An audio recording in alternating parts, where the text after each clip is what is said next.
자, 계속해서 정치권 소식 자세히 짚어보겠습니다. 고성국 박사, 차재원 부산가톨릭대 초빙교수 나와 계십니다.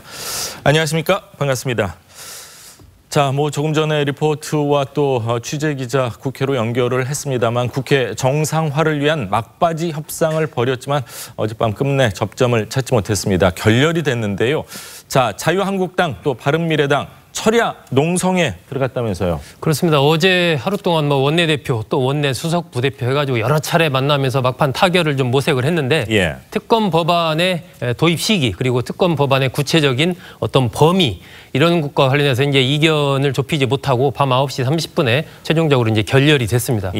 바른미래당은 어제 밤부터 지금 철야 농성을 하고 있는 그런 상황이고 협상이 만약에 결렬되면 4월 세비를 반납하겠다라고 한 정세균 국회의장은 캐나다와 멕시코 순방을 취소하고 막판에 지금 타결하기 위해서 노력을 하고 있는 그런 상황입니다. 국회의장 입장에서 최선을 다하는 듯한 그런 모습을 볼 수도 있는데, 자, 국회의장이 되면 사실 당적은 없는 상태인데 세비까지 안 받겠다 결연한 의지, 좀 여야 의원들에게 그 마음이 전달됐으면 하는 그런 바람입니다. 자, 어제 협상이 결렬되긴 했지만요, 여야가 모두 한 발씩 조금 물러서면서 이견을 좁혀가는 데는 성공한 것 같습니다. 한국당은 특검안과 추경안 연계 안 된다 이런 입장에서 선회해서요, 14일 본회의에서 동시 처리할 수 있다 이렇게 얘기를 했습니다. 김성태 원내대표의 이야기 직접 들어보시죠. 저도 최대한 양보를 했습니다. 특검법 처리하고 난 뒤에 추경 처리를 안 해주면 자기네들만 다 한다 그러니까 좋다 그러면은 이번 주말이라 토요일 일요일도 없이 예산 심의 맞춰서 14일 날 함께 처리하자. 자, 한국당에서 한 발 물러섰다 이렇게 봐도 될까요? 그렇습니다. 지금 어제 보면 여야가 조금씩 이제 물러섰습니다. 민주당도 어쨌든 지금 한국당이 요구했던 이 비토권 요구를 처리하라는 걸 받아들였거든요. 그래서 그냥 여야 합의 추천하는 걸로 특검을 선정하는 이 안을 받아들였고 자유한국당은 이 선특검 후 추경 이 부분을 특검과 추경을 동시 처리해야 된다라는 민주당 요구를 또 받아들였고 하기 때문에 그런 부분에서 이제 한 발짝씩 접근을 했는데, 문제는 이제 그렇다면 특검 법안을 언제 처리할 것이냐. 여기와 관련해서 원래 자유한국당은 8일 날 처리하자라고 했었고 민주당은 24일 날 하자 이랬었는데 현재 자유한국당은 14일 날 하자 이렇게 조금 더 다가갔고 민주당은 21일 날 하자, 일주일 차이로 지금 좁혀진 상황이거든요. 그 간격을 좁히지 못하고 있고, 이 특검 법안의 그런 구체적인 수사 대상의 범위 이것과 관련해서 민주당은 이제 우원식 원내대표가 임기가 10일이면 끝나지 않습니까? 그러니까 그 부분은 차기 원내대표가 구체적으로 정할 문제이다. 특검 법안의 이름을 좀 어느 정도 정하면 그것이 범위까지 어느 정도 좀 확정되는 효과가 있다라고 얘기를 하고 있는 것이고 자유한국당은 조금 더 그 범위를 좀 분명히 하자라고 하면서 그 두 부분에서 맞서면서 타결이 안 되고 있는데 전체적으로 조금씩 물러서는 모양새를 보이고 있기 때문에 오늘은 협상이 좀 잘 돼서 타결될 가능성이 있는 것 아니냐 이런 전망이 나오고 있습니다. 14일로 구체적으로 못 박은 게 14일 날 예를 들어서 그 국회의원들의 사퇴서가 처리가 되지 않으면은 보궐선거가 못 열리기 때문에 14일로 못 박은 건가요? 그렇게 봐도 될까요? 그런 측면이 있고요. 두 가지 측면인데, 하나는 실질적인 측면에서 어쨌건 14일 안에 본회의를 열어서 그 4명 부분에 대한 의원직 사퇴서를 처리해야 되는 부분들이 있고 또 하나 측면은 지금 6.13 지방선거에 미치는 영향력을 여당으로서는 최대한 줄이고자 되도록이면 뒤로 이제 특검 법안을 처리하고 싶은 것이고 자유한국당은 어떤 식이든 빨리 이 특검 법안을 처리해서 지방선거에 앞서서 이 부분에 대해서 뭔가 좀 영향력을 미치고 싶어하는 그 여야의 이해관계가 지금 거기에 또 맞물려 있습니다. 어느 정도 접점을 많이 찾은 것 같은데 이제 여야 뭐를 양보하면은 빨리 합의를 할 수 있을까요, 고 박사님? 거의 타결된 것 같은데요. 느낌만 봐서는 그런 것 같습니다, 사실. 여야가 협상해서 국회 운영하게 돼 있으니까. 지금 소국장 설명하신 대로 상당히 근접이 된 것 같습니다. 자, 그런데 저는 가장 중요한 문제는 특검의 수사 범위라고 생각합니다. 이게 특검으로 시작된 상황이기 때문에 다른 것은 다 격가지예요. 격가지고 지금 민주당은 적어도 어제 밤까지 이게 드루킹에 대한 특검에 초점을 맞춰서 처리하자는 입장에서 변하지 않고 있습니다. 반면에 자유한국당과 야권은 지금 속속 드러나고 있는 이 사실만 보더라도 작년 5구 대선 이전부터 이 드루킹이 조직적으로 활동했다는 정황들이 확인되고 있지 않습니까? 그렇다면 드루킹 개인의 무슨 그 개인적 일탈 사건을 특검으로 할 것이 아니라 대선 과정 전반에 대한 이 조사와 수사가 특검 대상이 돼야 된다는 것이고요. 그리고 이번 드루킹 사건은 정말 초동 이 경찰과 검찰의 초기 수사가 너무나 부실해서 이거는 그 민주당에서도 특검을 받지 않고서는 국면 전환이 안 된다고 할 정도로 심각하지 않았습니까? 그렇다면 이번 특검 수사에 바로 그러한 그 검경의 부실 수사 부분까지 혹시 유착 관계에 의한 것이 아니었는가를 수사해야 되는 것이 너무나 당연한 거 아니겠어요? 만약에 이것을 이번에 그냥 넘기면 저는 뭐 만약에 4년 후에 보수 정권이 들었으면 이거 다시 적폐라 그러면서 조사받을 거예요. 그러니까 뭐 그런 것들이 뻔히 예상이 되기 때문에 저는 특검의 수사 범위가 핵심이고 이 부분에 관해서는 자유한국당이나 바른미래당이 양보하기 어려운 부분 아니냐 저는 그렇게 생각합니다. 유착관계라는 얘기를 들으면 사실 경찰 입장에서는 굉장히 자존심이 상할 수 있는 얘기인데 유착보다는 약간의 뭐 봐주기 정도로 국민적 의혹이 그렇게 제기되어 왔다는 걸 제가 말씀드린 거예요. 그렇군요. 새 교수님. 뭐 저는 뭐 어제 물론 협상이 결렬되긴 했습니다만 거의 한 9분 응선은 넘어간 것이 아닌가 하는 생각이고요. 뭐 이렇게 이 여야가 양보를 할 수밖에 없었던 이유는 아무래도 국회의 파행에 대한 따가운 국민적 비난 여론의 압박이겠죠. 막 그런 측면에서 본다고 한다면 저는 오늘 정도에서 아마 여야가 완전한 타결이 될 가능성이 높다. 그렇다고 한다면 마지막 그 고비는 우리 고 박사님 설명하셨다시피 특검 수사 범위나 또 추경 심사와 관련된 이 일정을 어떻게 확보하느냐의 문제인데 이 부분은 아마 여야가 나름대로 오늘 좀 더 머리를 맞대면 충분히 저는 타결 가능성이 있다고 봅니다. 물론 이 가장 이 마지막 쟁점과 관련해서 키는 결국 여당이 지고 있는데요. 저는 좀 더 여당이 좀 통 큰 모습, 또 그런 모습을 보일 필요가 있지 않나 생각도 듭니다. 그렇군요. 자, 세 분 말씀을 들어봤을 때는 정말 빨리 처리가 될 것 같은데 이 동시 처리 시기와요, 특검 수사 대상과 범위를 놓고는 여전히 여야가 입장차 좁히지 못하고 있습니다. 우원식 원내대표의 발언 직접 들어보시죠. 동시에 처리하는 걸로 해서 날짜를 다시 잡자는 것이고 그리고 수사 범위는 이제 이름을 정하면 거기에 대략의 내용이 담기는 거거든. 이제 법안을 만들어가는 과정에서 논의해야 될 일이지. 자, 동시 처리 시기와 특검 수사 대상 놓고는 여전히 입장차 팽팽한데요. 검경의 수사 축소 의혹 관련 사항을 포함하느냐를 놓고 또 야당은 당연히 수사해야지. 여당은 무슨 소리 하는 거냐. 그건 당연히 제외하는 거지. 이런 얘기를 하고 있는데 많은 국민들이 어떻게 생각하고 있을까 사실은 좀 궁금한데 국민들이 어떻게 본다고 생각을 하십니까, 구 박사님? 이 원래 특검을 여권이 수용할 때는요, 정말 아주 비상한 상황일 때입니다. 지금도 특검이 활동하고 있지 않습니까? 박영수 특검. 그렇죠. 그거는 대통령 탄핵 사법 처리라고 하는 정말 비상한 상황이어서 이 특검이 국회에서 법이 통과되면서 이게 가동되지 않았습니까?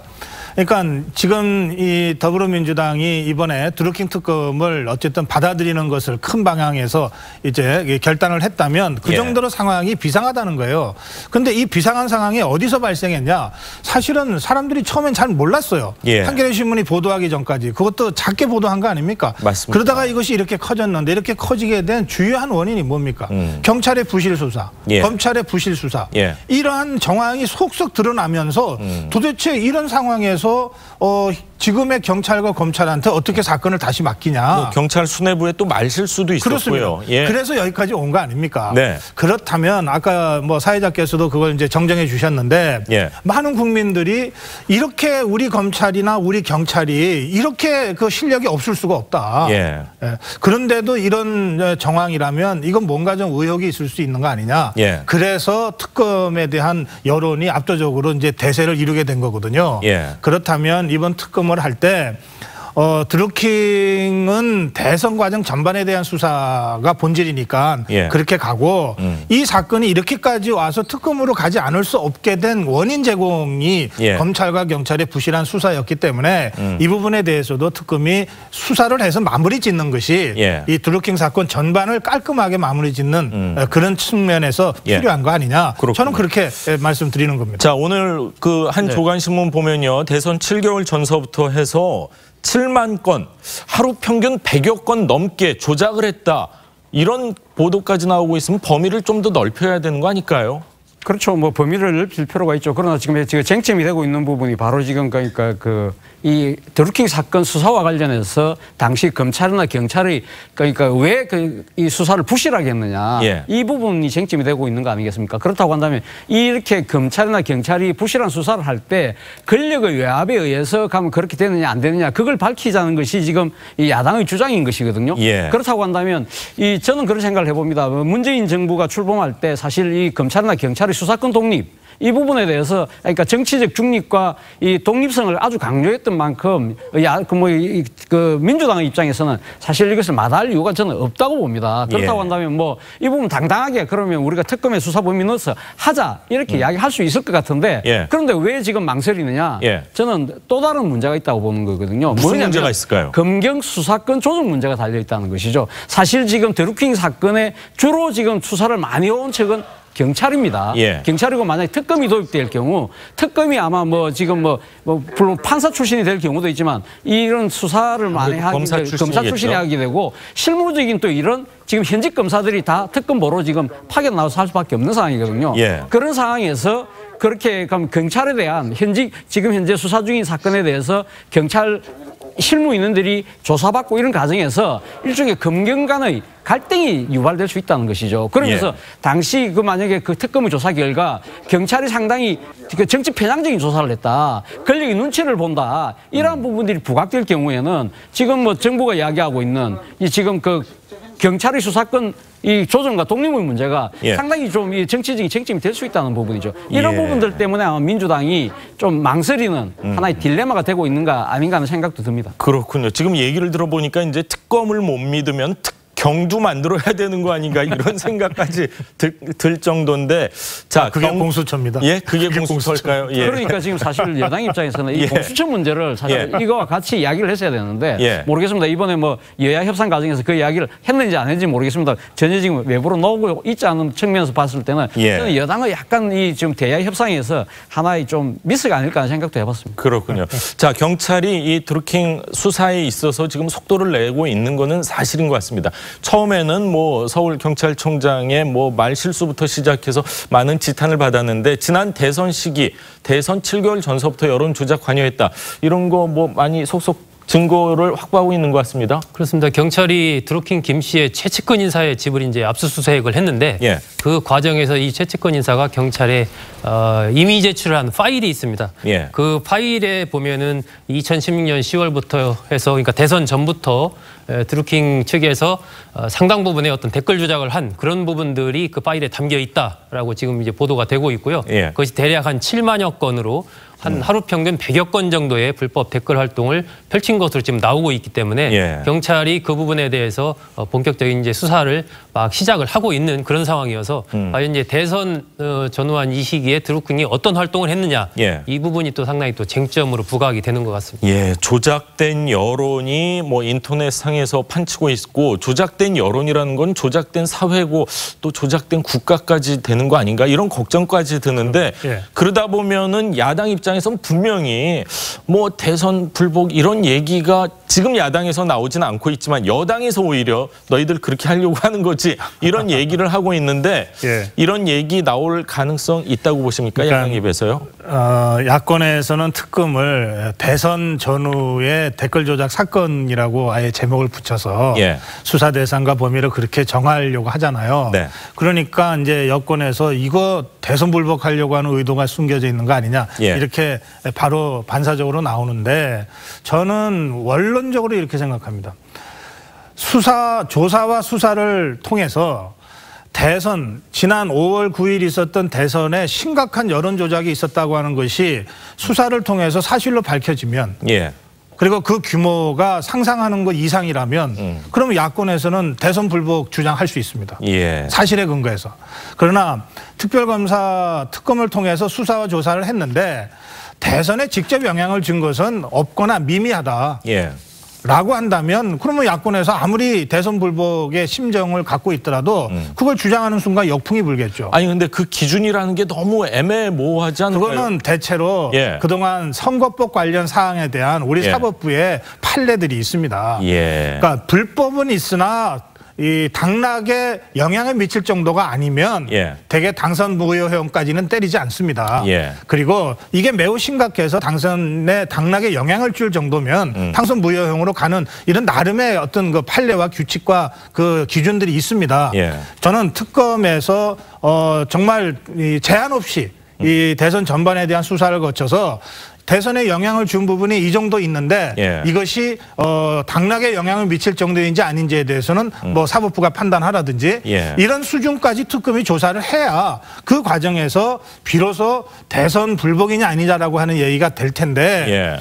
지금 수사도 하지 않고 과연 어느 정도 이 불법이 자행됐는지도 모르는 상태에서 그냥 특검이 대선 기간에 대한 조사가 필요하니까 예. 대선과 관련된 것이라고 법안 제목을 달았는데 예. 이것만 가지고 대선 불복하려는 거냐라고 하는 거는 예. 정말 소뚜껑 보고 놀라는 거 아니냐. 자라보고 놀란 가슴이 예. 저는 그렇게 저는 말씀드리고 싶습니다. 그렇군요. 이 불법, 탈법, 네. 위법 요 사이가 애매할 수도 있지 않을까 하는 생각도 드는데 그 부분은 어떻게 생각하십니까? 뭐 지금 민주당 입장에서는 사실 이 과거 5년 전에 예. 그러니까 민주당이 야당 시절에 그때 뭡니까 이 국정원 댓글 사건에 대해서 강력한 조사를 요구했을 때 당시 집권 세력이 뭐라고 했습니까? 대선 불복이라고 하면서 대선 불복 프레임을 걸었거든요. 그렇기 때문에 지금 야당 입장에서는 그럼 당신들이 5년 전에 이야기했던 그 부분에 대해서 예. 당시 그때는 대선 불복이 아니라고 했지만 지금 민주당 입장에서는 그렇게 차별화될 수 있다고 아마 주장을 할 것 같습니다. 왜냐하면 당시 5년 전에는 국가기관이 동원됐던 거하고 지금 사안은 소위 말해서 자발적인 선포로 운동 차원에서 비롯된 의혹 아니냐. 그렇기 때문에 이것을 갖다가 문제 제기를 하고 하는 그걸 갖다가 전체적인 대선의 부당성으로 몰고 가는 것은 분명한 대선 프레임의 그래서 불복 프레임의 여지가 있다고 지금 이야기를 하고 있는 것이죠. 그러나 국민적 의혹이 지금 벌어지고 있는 만큼 제 생각에는 이 부분도 이 지금 일단 뭐 대선 불복 프레임이다 그런 프레임 자체를 규정하기 전에 그렇죠. 진상을 먼저 조사할 필요는 맞습니다. 분명히 있다는 생각입니다. 예. 자, 두 분 말씀 100% 다 일리가 있는 거고 시청자 여러분들께서도 다 공감하시지 않았을까 그런 생각이 듭니다. 자, 오늘 세 분 말씀은 여기까지 듣겠습니다. 감사합니다. 고맙습니다. 고맙습니다.